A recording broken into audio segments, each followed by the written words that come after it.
Praise lord. దేవుని స్తోత్రం. ఉదయకాల ప్రార్థన. పరిశుద్ధుడైన తండ్రి, సర్వాధికారి దేవా, కృపాసత్య సంపన్నుడా, నిన్న నేడు నిరంతరం మేకరీతిగా ఉన్నవాడా, నీకే స్తుతినైనా. రాత్రంతా కాచి కాపాడి మరొక దినం ఇచ్చావు, కోటి స్తోత్రాలు. ఈరోజు మీ సన్నిధి మాకు తోడుగా ఉంచి మీ కృప మాపై ఉంచి దీవించమని యేసయ్య నామములో ప్రార్థిస్తున్నాం మా పరమ తండ్రి.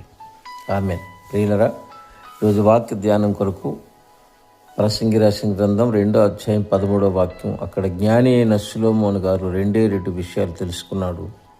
తన జ్ఞానం చేత భూమి మీద సుఖభోగాల కోసం దేవుడిచ్చిన జ్ఞానాన్ని ఉపయోగించి సంపాదించుకుని ఇది వ్యర్థము, చీకటి కంటే వెలుగు ఎంత ప్రయోజనకరమో, బుద్ధిహీనత కంటే జ్ఞానం అంత ప్రయోజనకరమని తెలుసుకున్నాడు.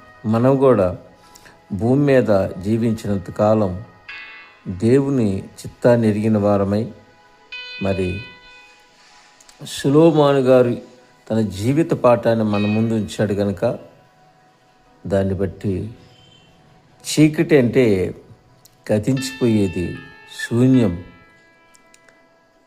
అశాశ్వతమైనది.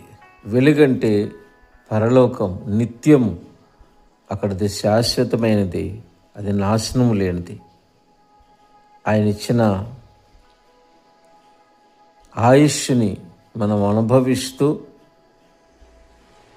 ఇక్కడ జీవితం కోసమే మనం ప్రయాసపడక దేవుడిచ్చిన ఈ జీవితాన్ని బట్టి స్తుతిస్తూ పరలోకం కోసం సిద్ధపడాలని ఆ వాక్యం మనకు తెలియజేస్తూ ఉంది.